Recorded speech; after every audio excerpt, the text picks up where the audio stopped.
Can you recall the moment you first really failed? Not the little disappointments that become less vivid with time, but the sort of failure that slices deep into your heart. For me, it was on a wet Hong Kong evening, many years before the world knew who I was. I had spent my life refining my movements, learning forms by rote, taking trophies home. I was sure I had it down pat, and then, in an instant, against a foe I had underestimated, all that I believed I knew fell apart. My flawless technique, my years of practice, my confidence, none of it counted. Because knowledge is not sufficient, we have to apply. Pay attention. What I'm going to tell you is not just another set of concepts to put on the shelf.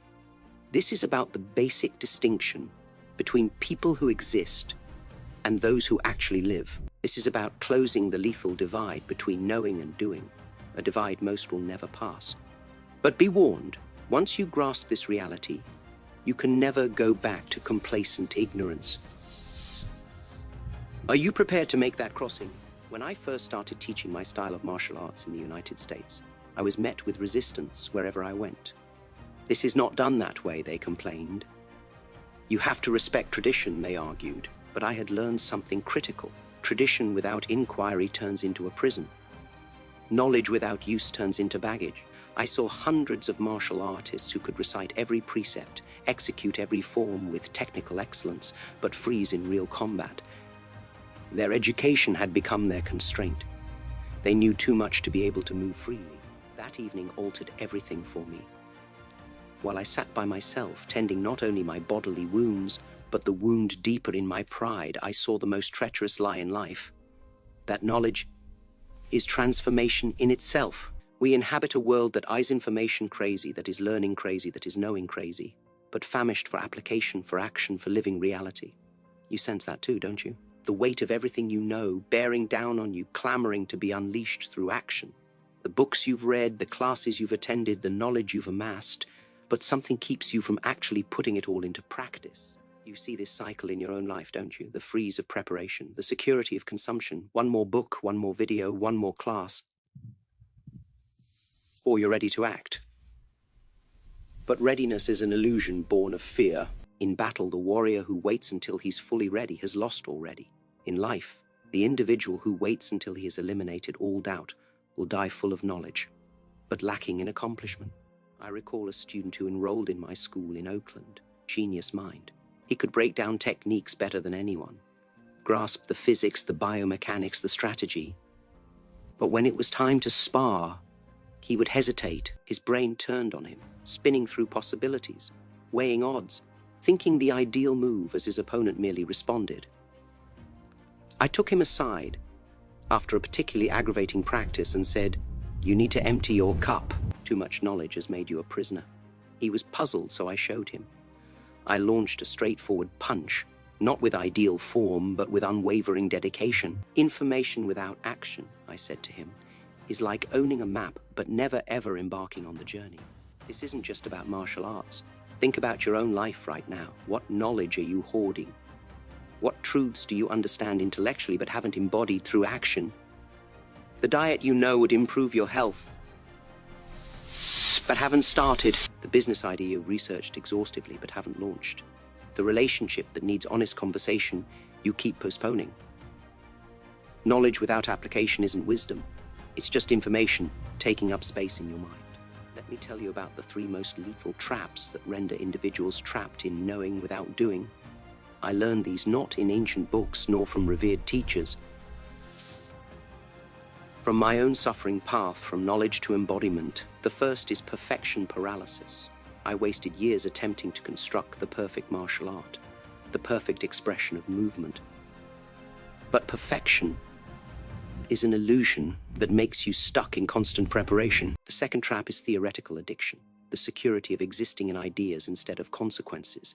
It's easier to sit around and think about fitness than to grind through another rep when your muscles are yelling at you. The third trap is complexity worship, the assumption that productive action must be complex. But the strongest truths are usually easiest to see but most difficult to survive. I recall vividly the day I escaped from these traps. I was training alone, practicing a tough combination I'd had created. Hour by hour, I honed it, changed it, fine-tuned it on paper and in controlled conditions.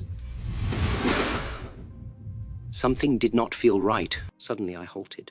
At that quiet moment, I knew I'd gotten myself mired in knowledge. I had built a magnificent theory with absolutely no bearing in combat reality. I shed everything that was intellectual, all cleverness, and went back to the plain essence of direct statement. And releasing at that point of surrender was where I knew true power dwelled. The actual tragedy is that the majority of people will spend their whole lives stuck between knowing and doing. They will gather knowledge, agree with wisdom, gather quotes and principles and ideas and theories, and bring them all to the grave unused, unspoken, unapplied. Don't make it your story. Knowledge that is not applied is like having a really powerful car but never driving it out of the garage. It's possible energy never tapped into kinetic power. It's a life of what if rather than what is. When I developed Jeet Kune Do, individuals confused my goals. They believed that I was formulating yet another style, yet another set of techniques to remember. I wasn't out to provide additional knowledge. The world has adequate knowledge. It needs the missing link between doing and knowing. Jeet Kune Do was not about technique. It was about freedom from technique, not about adding to it. It was about paring away to the point that only truth is left. Truth that needs to be lived, not merely understood. Consider water. Water doesn't practice being water. It doesn't theorize about flowing. It doesn't go to water seminars or study books on how to be more fluid. Water just flows because that is what it is. This is the place we need to get to, where action isn't divorced from knowledge, where doing isn't separate from knowing. Like water flowing downhill, your knowledge needs to naturally manifest itself through action, without interference from fear, doubt, or overthinking. But how do we make this leap between knowing and doing? How do we take abstract knowledge and put it into real life? That was the question that obsessed me, not only for martial arts, but for life in general. The solution I found was easy and hard. We have to cultivate the habit of doing it now. When you practice something new, using it right away, even badly, it builds a neural pathway more powerful than all the passive knowledge in the world. I taught my students on this basis. When they had learned a new skill, they did not spend weeks refining it in a vacuum. They had to use it straight away in sparring, sloppy and half done as it may be, because in that sloppy mess, in that imperfect use, learning actually occurs. The body absorbs what the mind may only consider. So it goes for any worthy knowledge. The minute you're aware of a productivity tactic, execute it forthwith, whether well or badly. The minute you've picked up a conversation trick, put it to work the next conversation that comes your way. When you've come upon an aspect of yourself as fact, act in one single manner, be it slight, in tribute to the fact. Let me share with you one of the strongest practices I created that revolutionized my capacity to put knowledge into practice. I term it the daily expression. I would decide on a single principle, a single truth I had been considering, but not yet living, and every day. Next, I would create a particular challenge to embody that truth in action. If I were learning economy of motion, I would dedicate the day to stripping away all unnecessary movement in everything I did. If I were learning emotional honesty, I would vow to share my unedited truth in every exchange. This wasn't about being perfect. It was about practice, about constructing the bridge between what I knew intellectually and what I was experiencing in my life. You can start doing this today. What is one truth you know that you haven't been living yet? Maybe it's the value of presence, or the strength of gratitude, or the need for boundaries. Pick one and create a basic challenge that compels you to live it out in action today. Not tomorrow, not when you're ready, today. Knowing isn't enough. We have to do. The resistance you experience to action isn't weakness, it's normal. Our brains are wired to save energy, to look for safety, to shun the pain of change. But only at the boundary of discomfort does growth occur. Every significant change in my life came not from what I knew, but from what I did with what I knew. The distinction between who you are and who you desire to be is not knowledge, it's application. I recall a businessman who consulted me for training. He was well off by any measure, wealthy, well-respected, successful. Yet he told me that in spite of all his success, he felt empty inside. "I know how to make money," he said to me, "but I don't know how to live." And as we trained side by side, it was evident that his existence was all calculation and knowledge. No spontaneous outburst, no real risk. He had constructed a shield of expertise over himself that blocked any actual growth. Our collaboration wasn't about educating him further. It was about assisting him in implementing what he already knew on a deep level, but was too scared to live. This is the disease of our time: information obesity and application starvation. We starve ourselves on experience and overfeed on knowledge. We equate reading a book with changing our lives. We equate knowing with transforming, but only when knowledge gets from your head to your heart to your hands, when it becomes action so embedded that it's not something you do, but something you are, does it change us. The worst enemy you will ever have is not outside. It's the voice within that tells you not yet. Not yet prepared. Not yet perfect. Not yet sure. This enemy has beaten more dreams, suffocated more potential, and held back more greatness than any outside challenge ever could. I've seen gifted fighters, entrepreneurs, artists, all fall to this internal saboteur. The antidote is easy but requires courage. Act before you are ready. Apply before you are sure. Begin before you are prepared. When I showed them the 1-inch punch, they were astonished at how much power could be generated from so little motion. They believed the secret lay in some esoteric technique or magical ability, but the true secret was far easier: complete commitment to the action. No hesitation, no division between thought and expression, no gap between knowing and applying. This is the state we must cultivate in all aspects of life: the elimination of the gap between understanding and action. When you decide to do something, commit wholly. Don't leave room for the mind to create doubt. But there is something even more basic I learned about this gap between knowing and doing. Something that most teachers won't share with you because it goes against the very fabric of conventional learning. The ultimate truth is this: some knowledge can be obtained only through action. There are understandings, recognitions, and wisdoms that cannot be derived from study, reflection, or teaching. They only come into existence through immediate experience, through the lived truth of use. I couldn't learn fluidity by contemplating it. I had to feel movement without stiffness. I couldn't grasp emotional honesty through study of it.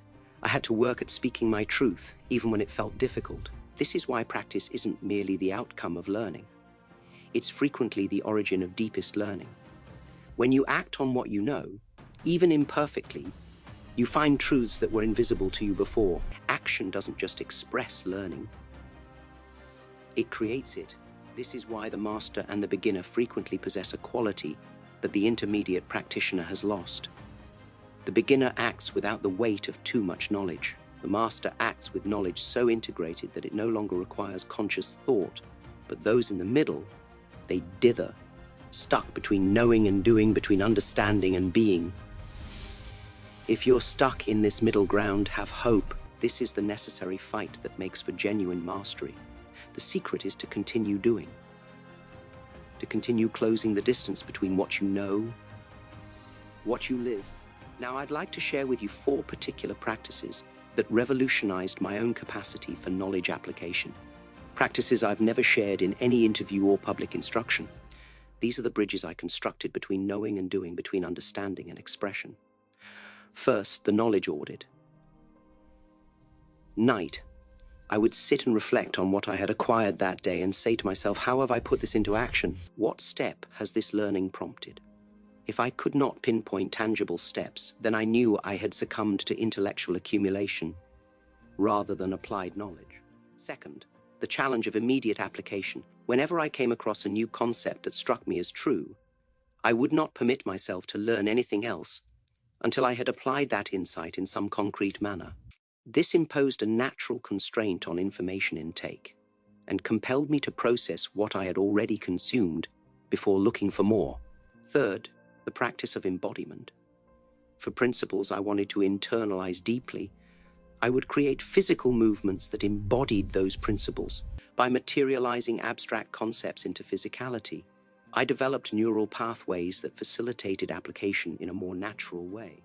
fourth, and most crucially, the phrase journal every day, I would find one place where I knew the truth, but wasn't living it completely, where my actions weren't congruent with my knowing. Then I would create a particular practice to align these.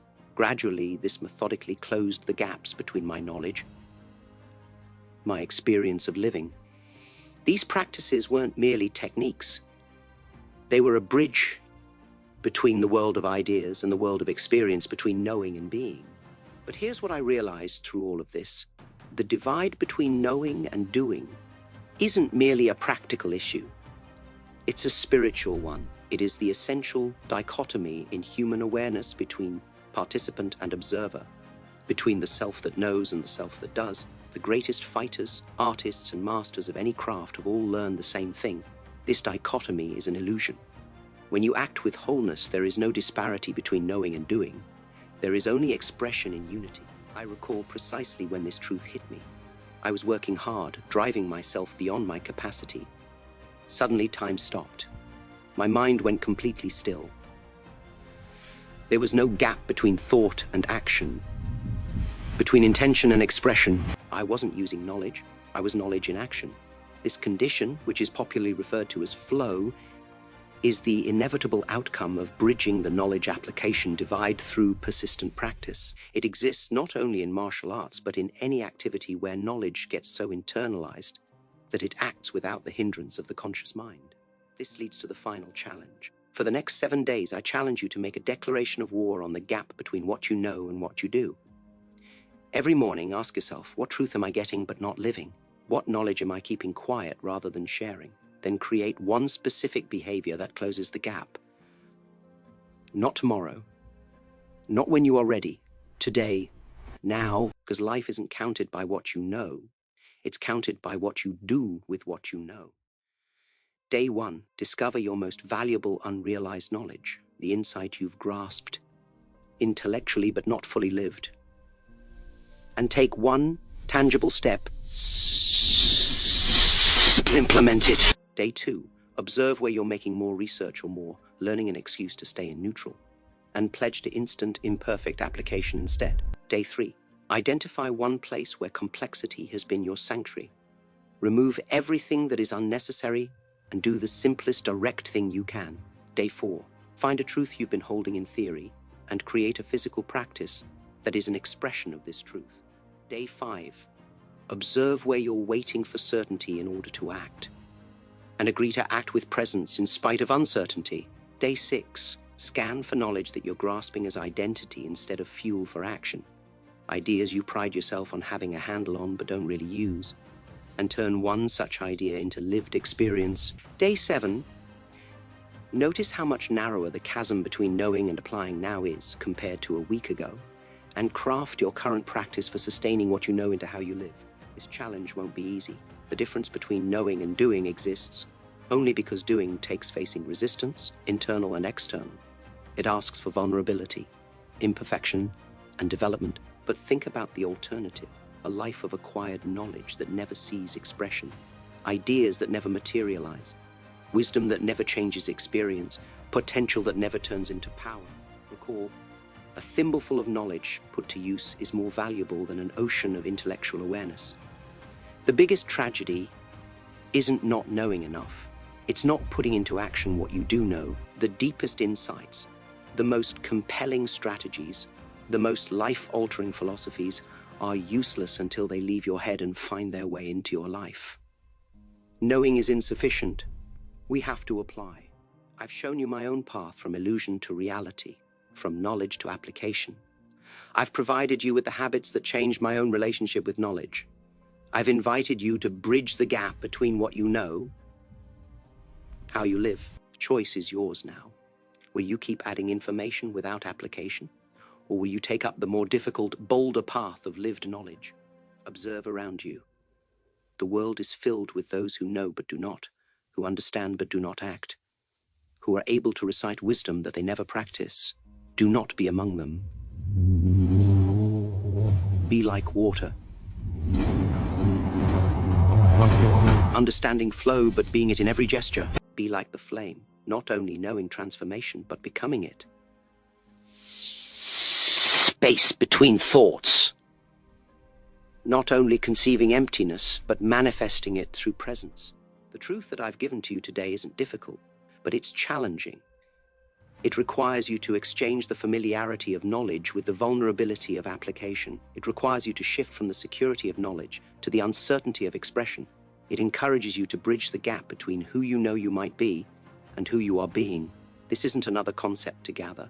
It's an invitation to act, a connector of worlds, a call to whole living. I always tell my students, feel, don't think. Like a finger pointing to the moon. Don't look at the finger, or you will miss all that divine majesty. Application is the moon. Knowledge is the finger. Most folks pass their whole lifetime studying the finger in stunning particularity, but never raising their vision to the divinity it represents. Raise your vision, make the leap, span the gap, fill the chasm. Recall this: ultimately, you will not be measured by what you knew, but by what you did. Not by what you comprehended, but by how you lived. Not by the knowledge you accumulated, but by the truth you embodied.